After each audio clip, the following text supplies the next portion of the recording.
The administration of Governor Lawal says it has embarked on an ambitious reform agenda aimed at restoring peace, rebuilding institutions, and reviving critical sectors. From the deployment of the community protection guards to curbing security, declaring states of emergency in education and health, his administration has signaled a strong commitment to transformative governance. In this conversation tonight, we'll explore the key policies, challenges, and milestones of his government and examine what they mean for the future of Zamfara State. Your Excellency, good evening to you. Thanks a lot for joining us this evening. Good evening. How are you? Very fine. Thank you for speaking with us today. You know, especially at a time when the state is undergoing critical transformations in security, governance, and development. Our last conversation was in January, and what I took away from that conversation was your commitment and steps in towards tackling long-standing challenges, from restoring peace in rural communities to revitalizing education. We also looked at healthcare sector, economic growth. But how far have you gone with staying true to this commitment as we count down to year 2? Well, thank you very much for this opportunity again.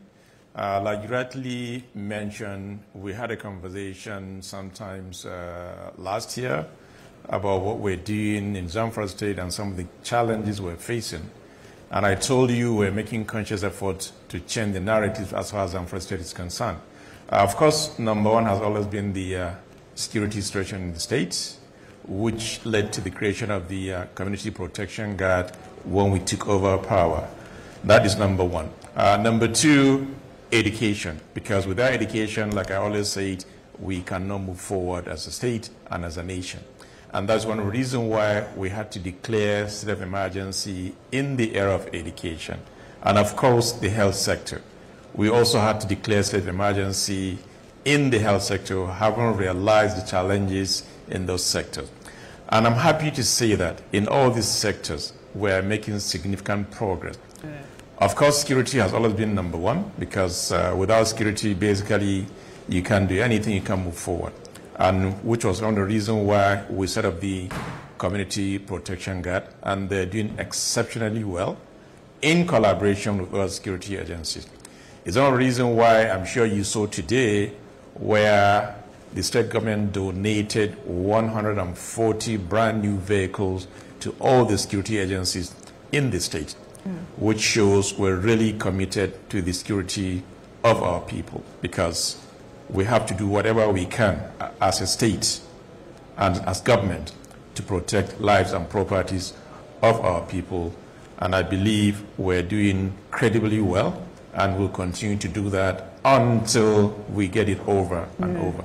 All right. And with practical examples, Mr. Governor, has that been an update to your administration strategies to addressing this persistent banditry and insecurity in the state? I mean, impressively today, which you have also addressed, your administration provided about 140 operational vehicles for security agencies. How are you working with federal security agencies to restore peace in rural communities? Well, I mean, these 140 vehicles, obviously, they are going to all the federal security forces. Of course, number one that will benefit the most is the police as well as the army. About 40 of those vehicles are going to the police, and some are going to the army, as well as about 20 of that will also go to the civil defense. DSS are also part of it, as well as our own creation of the Community Protection Guard. So basically, you can see that we are working with the federal government, because all these other forces like the police, the army, the civil defense, all belongs to the federal government. But of course, you know, so that's part of our collaboration with the federal government. Right there. But how effective has the establishment of the Zamfara Community Protection Guard been in curbing banditry and enhancing security across the states? Because, you know, we hear governors talk about how they try to empower, or they empower these state security guards. But of course, when you speak to residents of the states, they say otherwise. But for you, talk to us, I mean, has there been any successes with these local vigilante groups? Well, I think they have transcended beyond local vigilante group, I can say. because we went through process. First of all, we went through legislation to establish the Community Protection Guard, and all those people that were employed were profiled by the State Security Service. And like I always said, these people are all from their respective local government. And these are people that understand the terrain much, much better than the conventional security. And therefore, they assist the conventional security in terms of locating these bandits and other logistics in all the local government. And I can tell you that without mixing what these guys are doing incredibly well in terms of being the first line of defense whenever there's such attack in any of these local government. So for anybody to say they are not doing well, I think they are not being fair, or maybe there's some political motive in this whole thing. But Your Excellency, I don't think it's about whether or not they are doing well. It's about how empowered are they? Well, they're fully empowered because what else do they need? They are fully employed. Their salary is being paid as at when due.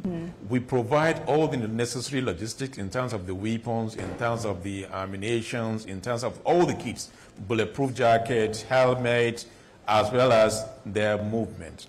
Remember, when we launched that security outfit, we provided vehicles for them as well as motorcycles that will be able to move around all those locations in the state. And they're still doing that. And we still provide more and more on a daily basis or as a need, on a need basis. So we're doing so much in that area. And they're being taken care of comfortably. And of course, you know, there may be casualties here and there, and we also do take care of the families of those who lost their lives. All right, I wanted to go there. But again, what measurable impacts have resulted from this administration's ban on illegal mining activities? I mean, considering their link to insecurity in the entire region. Well, I'm sure you're aware, recently the federal government has lifted the ban on mining. And if you remember also, we went round to some of these mining areas where some private sector are making significant investment in that area. As a matter of fact, there's a factory now that is fully set up, and they are about to commence operation in Anchor local government. And this is in collaboration with the private sector as well as the state government. And we're doing all this because this is an area where we have comparative advantage, and therefore we have to develop the mining sector. And by the time we do that, you know, that is creating additional employment, and that is more revenue to both federal government as well as the state government. So we're just trying round the clock to make sure we formalize that sector so that people can move from artisanal mining into the latest sophisticated mining that applies all over the world. And that's the way forward. All right then. 50 new buses to improve the state's mass transit and commercial transportation system. One estimated this move, Your Excellency, and isn't that number too small? No. You know, when you're going to start something, you don't start big. First of all, you need to start somewhere. So I believe 50 buses is a very, very reasonable number to start with, because we need to also fine-tune the whole process, because previous governments have done that. But when I ask you now, can you show me one single vehicle from the previous administration? Absolutely, the answer is no. So it's not about the number. It's about the quality. How did they operate? And that is why we have to put certain modalities in place. First of all, we're going to subsidize transportation for the poor masses. Two, government is also going to get revenue in terms of maintaining these vehicles so that we can have more money to buy more that we can use within the state as well as outside the state. So I think 50 is a reasonable number to start with, depending on some of the challenges we see, and if we're able to fine-tune those challenges, then... So what exactly are the challenges, Your Excellency? The challenges is in terms of the revenue that, you know, we're getting. There are a lot of leakages. In most cases, these transporters, these buses, or you call them, they end up in private pockets. And that is what we're trying to avoid, because whatever you want to do, you should make sure it's something that is sustainable, not something that you just start and then the next minute it collapses. No, that's not the way to go about it. And that is why we're fine-tuning the whole process. We employed a fleet management system, and we're also using technology to track what is happening within the transportation sector so as to cushion the effects of our poor people, but at the same time also get revenue for government. Because remember, we need to maintain these vehicles. Sometimes, I mean, there may be tire problem, there may be engine problem, there may be all sort of problem. So we need to make sure whenever such happens, at least that can be taken care of immediately by the same transport company. That is the whole essence. But also, I'm curious, what are your priorities for economic revitalization in your state, particularly in agriculture and mining? Sorry, I couldn't hear you very well. What was the question? Did you get my question? Okay, what are your priorities for economic revitalization in Zamfara State, particularly in agriculture and mining? Well, first of all, we're doing so much in terms of the mining sector, like I explained to you, by bringing private sector investors to invest in the mining sector. That is number one. In terms of agriculture, like I always said also, agriculture is where we have comparative advantage as far as Zamfara State is concerned, because Zamfara State is an agrarian economy. I was in China 2 months ago to understand the concept of their own agriculture by using latest technology in terms of, some of the implements. And what I saw there was quite impressive, and I've signed MOU. In fact, we went ahead as government to procure those implements which we are going to use in Zamfara State. And by the time they arrive, we start using them. That will also boost agriculture in Zamfara State. And we are moving from subsistence farming into mechanized and more like capital kind of intensive farming, which in the long run will be able to feed ourselves and also be able to get some money to do other things in that area. And I believe if we are able to get it right, that will also go a long way in solving most of the problems in terms of banditry, in terms of kidnapping, and so many other things, because it's part of the economic development of a state. And this is something that I believe if we get it right, it will go a long way in solving most of these issues. And that will also empower the people, because our people are basically farmers. And I think you're very big on generating more revenue for the states. But I'm concerned about how your administration is attracting private sector investment into Zamfara State. Well, first of all, what we're doing is we look at the critical infrastructure, because no matter how you want to entice someone, if you don't have the basic infrastructure in place, nobody will come and spend his money in the state. And that is why we are spending so much money in terms of building roads, drainages, and so many other economic empowerment. Right now we are rebuilding all those centers where we will train our people to be self-reliant. And in fact, it's one of those areas that we're going to commission as part of our second year anniversary across all the 14 local government, so that people will learn skills.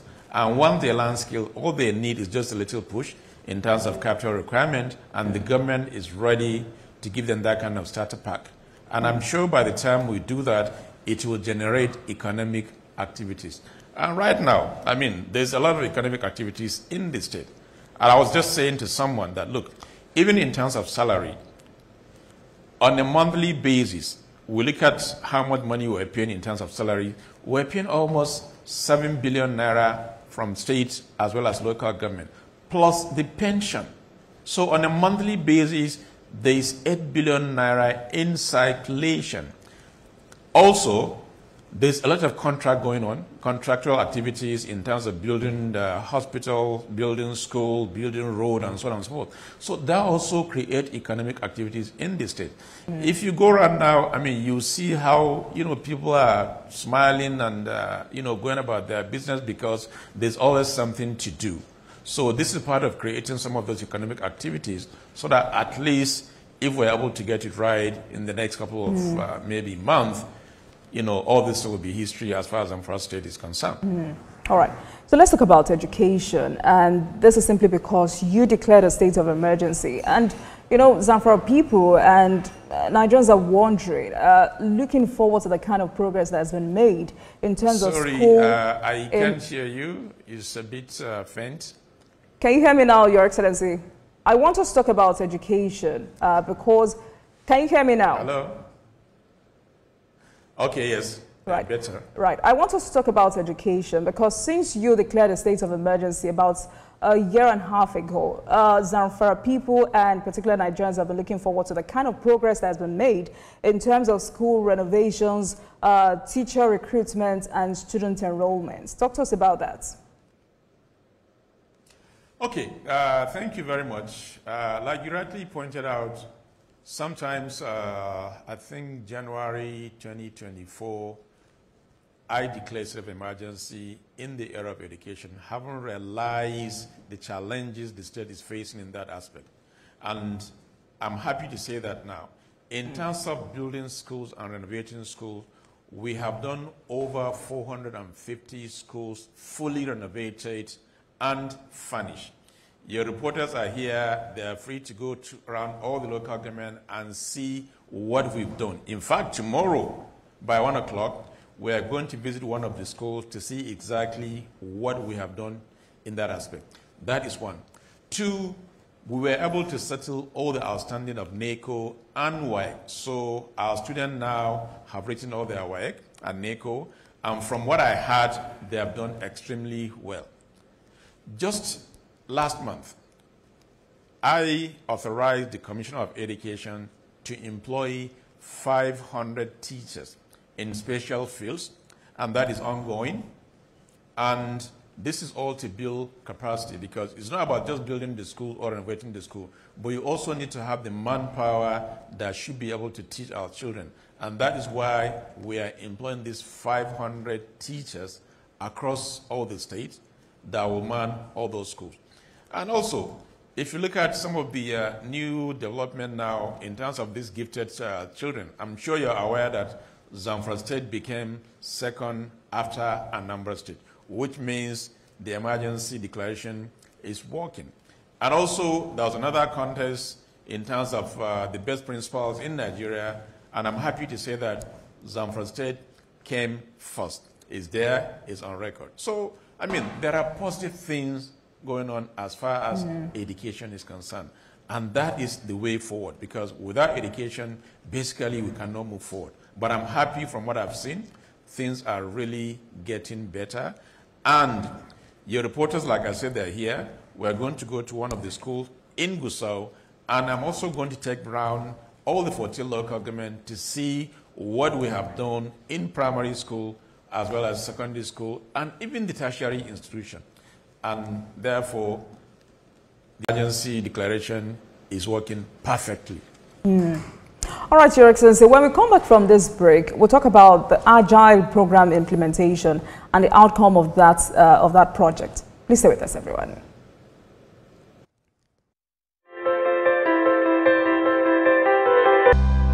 Welcome back to Politics Tonight. Thanks a lot for staying with us, everyone. Governor of Zamfara State, Dauda Lawal, is on the program.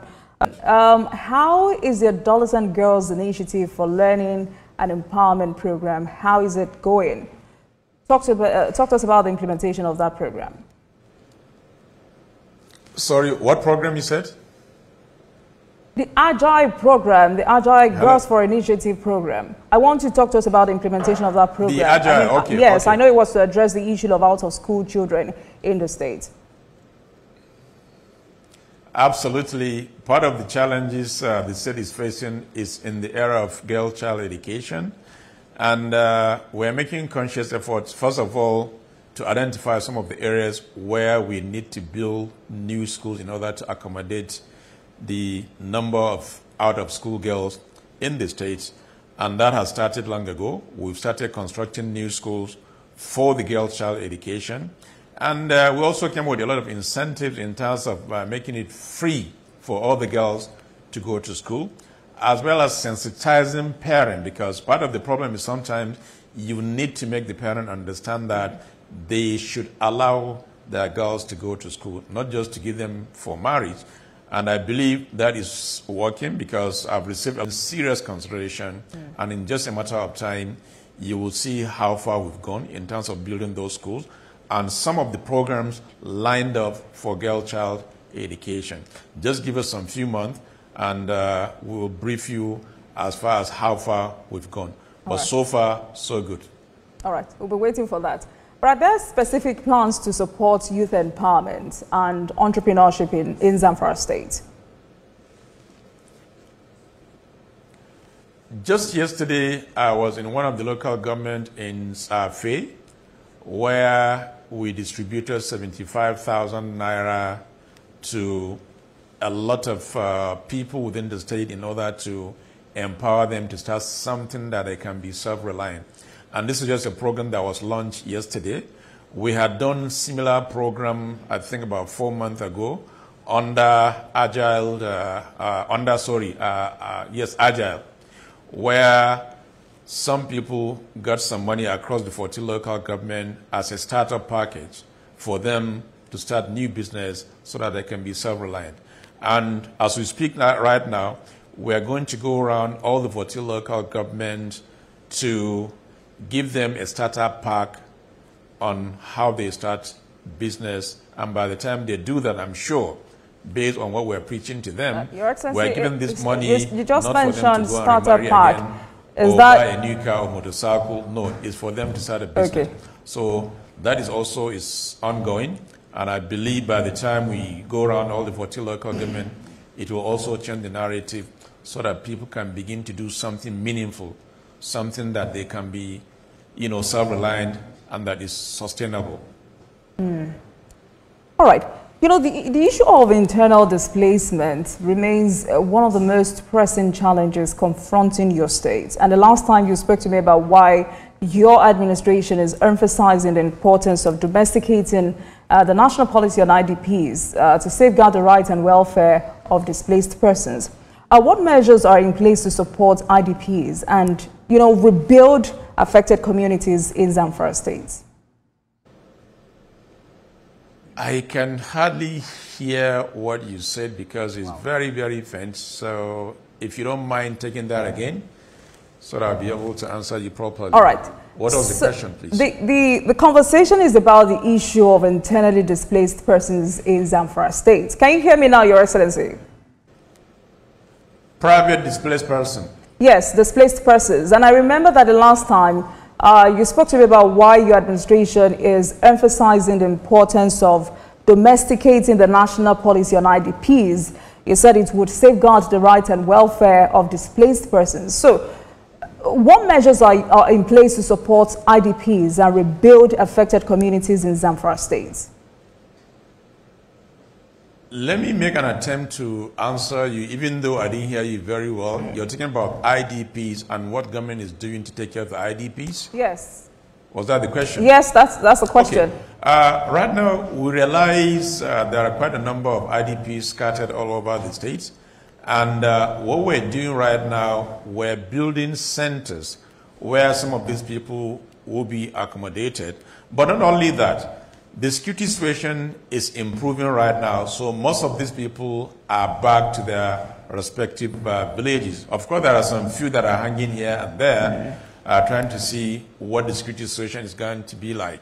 And those ones are accommodated temporarily before we decide on taking them back to their respective villages and also give them something to start farming, because last year, a lot of them were able to go to their farm, and we hope with the current situation, most of these people should be able to go back to their respective village and do their farming there. So it is something that we are looking at, how things or how events will unfold, but at the same time, making conscious effort to make sure if for whatever reason they are fully taken care of. So it's an ongoing process, and I know that, depending on the circumstances. Right. And I know that the state cannot handle this alone. So what kind of conversation are you having with the Minister of Humanitarian Affairs on the strategies for perhaps the achievement of collaborative and durable solutions for displaced populations in your state? What kind of conversation are you having with the minister? Minister of where? Minister of Humanitarian Affairs. Oh, no, there's a fantastic relationship between the state government and the Minister of Humanitarian Affairs. As a matter of fact, his people were here 2 weeks ago to also bring some relief materials that we can distribute to other local governments. And in some places where there are flood and so on, in fact, they are always there to assist. So there is a very, very good understanding and collaboration between the government as well as the Minister of Humanitarian Affairs.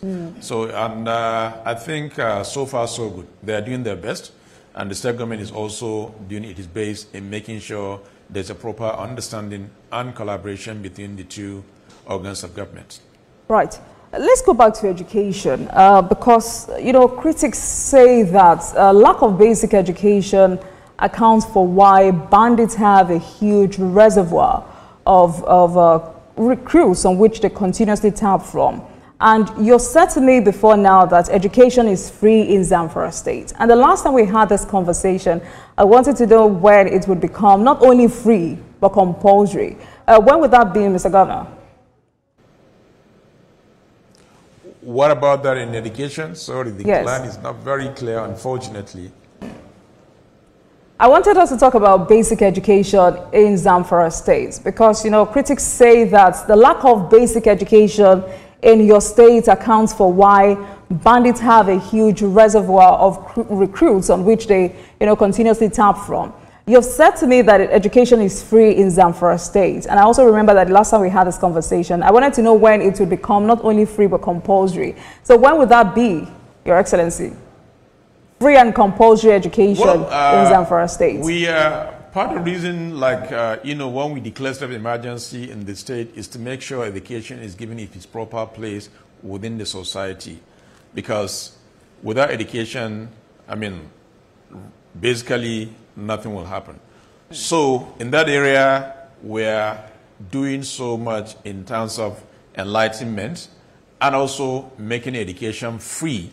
So as people, because part of the challenges we're facing here is, apart from the fact that, I mean, the schools are so dilapidated and everything, which that has been taken care of by rebuilding and refurbishing all those schools, furnishing the school and everything, even to pay for those schools, I mean, it's a major challenge. So we set up some kind of committees to understand what can we do in terms of providing basic scholarship so that people can be able to go to school freely without thinking of, you know, paying some of these fees, which is part of what is discouraging them to go to school. And that is also something that we keep fine-tuning from time to time to understand where do we need to really pay so much attention, even in the area of education. There are some special areas that we are truly lacking. And that is why we're making conscious effort to, first of all, employ the teachers that will be able to teach in the area of mathematics, sciences, technical education, as well as IT.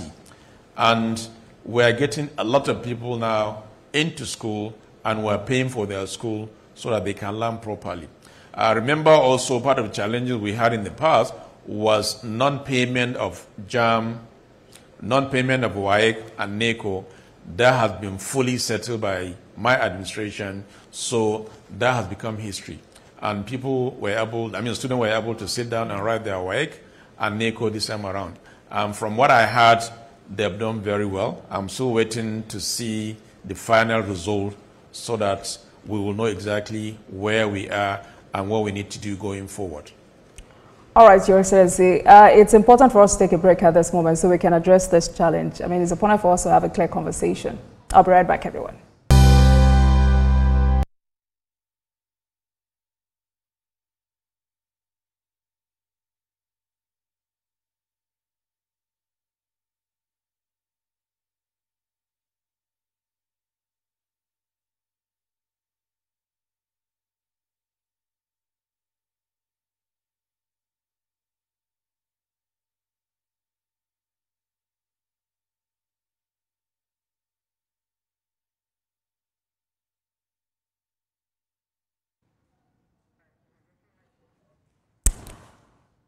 All right. Your Excellency, can you hear me now?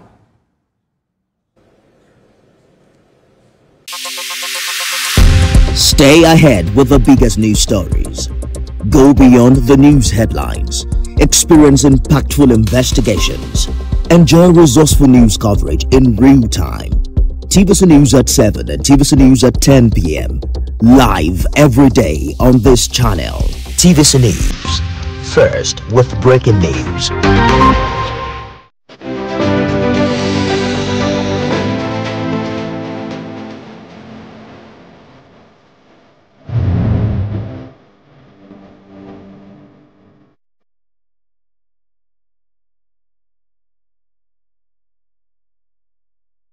I'm Miriam Lunge. I'm a passionate environment advocate and a published author. I am the founder of Celebration, a businesswoman, and a fashion. Barkamu da warhaka. I am Ramatu Shehu Oyibo, an entrepreneur and a business coach. I am the voice of an average Muslim woman, an hijabite, and a lawyer. I am a polymath and a serial entrepreneur. I am Murayo Afolabi Brown, Managing Director, TVC Entertainment. I'm a media consultant, producer, and broadcaster. The ladies of your view are made of women from different professions, tribes, cultures, and religion. Join us every Monday to Friday as we share our views on topical and social issues.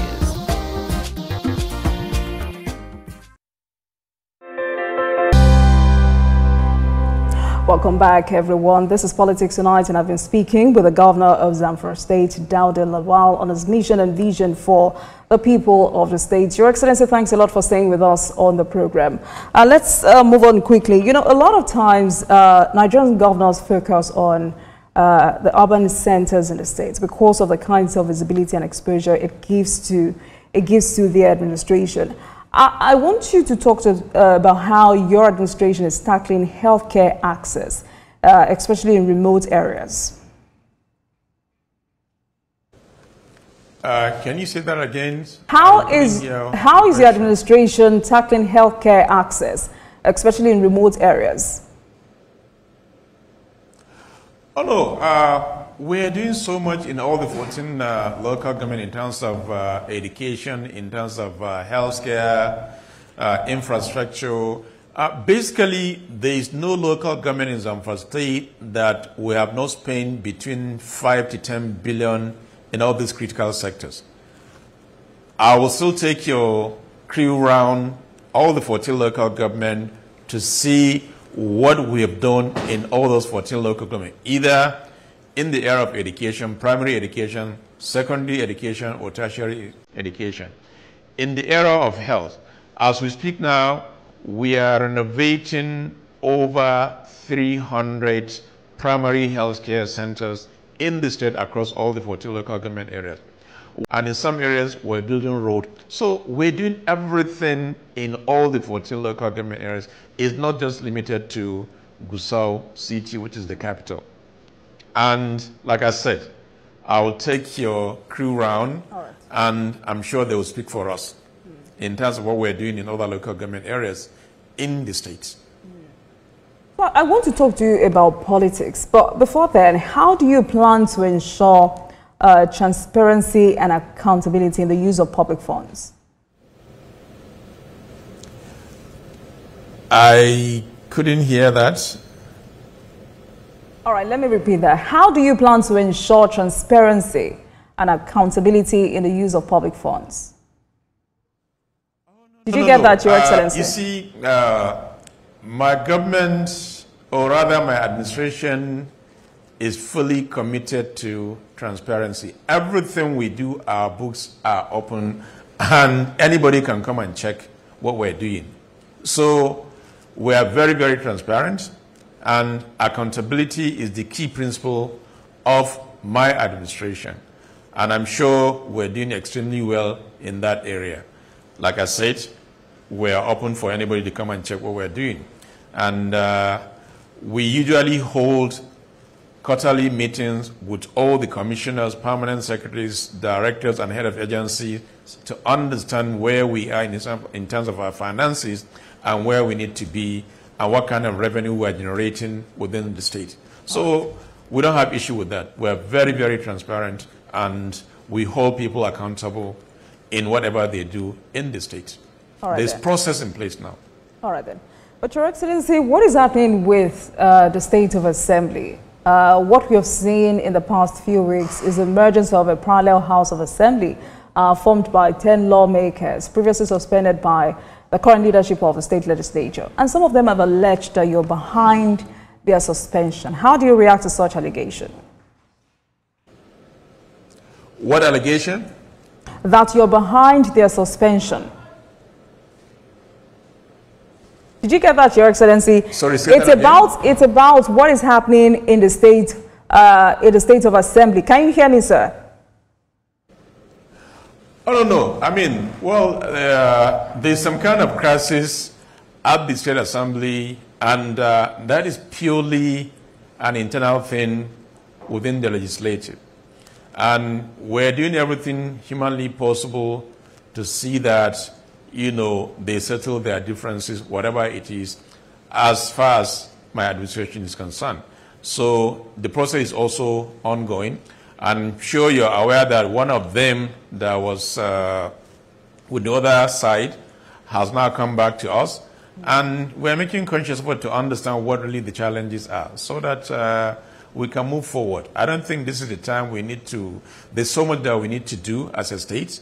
It's a state that has faced too many challenges. So I think my concern and appeal to these people, let them just come back so that we can build a better Zamfara state rather than all these distractions here and there. I don't think it will go well for the people. They are serving the people. So they should all come, let's put hands together and build a better Zamfara state.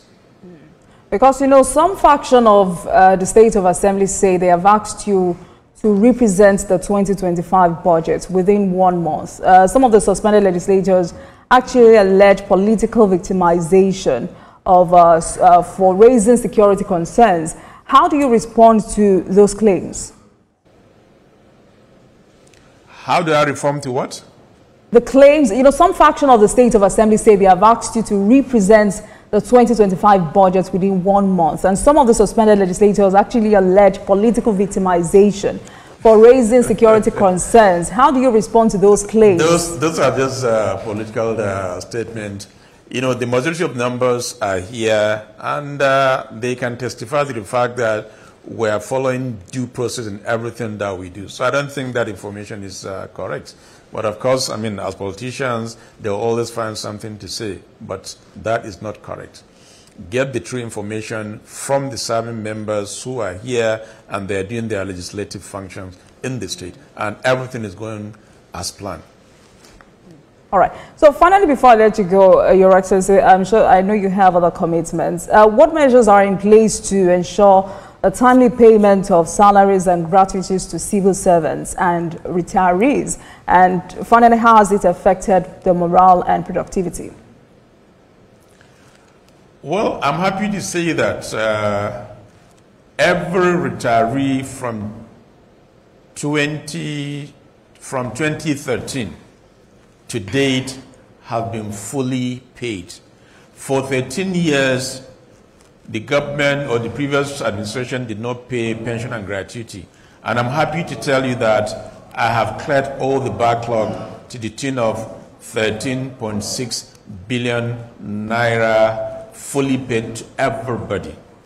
So we don't have any pending issue as at now. Maybe the only one that we may have is from 2024 to date, which is also going to be cleared between this month and next month, so that we don't owe anybody. And I'm also happy to tell you that we did not borrow a dime to execute all this project. All right. That's great to know. Thanks a lot for joining us tonight. Executive Governor of Zamfara State, Governor Dauda Lawal. Thank you so much for your time, and we look forward to more conversations with you. Thank you so much. Have a great night. Thank you very much. Looking forward to speaking to you again very soon. All right. Thanks a lot. And thank you very much for watching, everyone. That marks the end of today's episode of Politics Tonight. But before we go, let's tell you that the views and reactions of our resource persons are theirs and have no connection with TVC News. Meanwhile, you can watch the repeat broadcast of this episode at 15:15 midnight. Get in touch with us on our social media handles, Facebook, Instagram, and X at TVC News NG and at Olajumoke using the hashtag Politics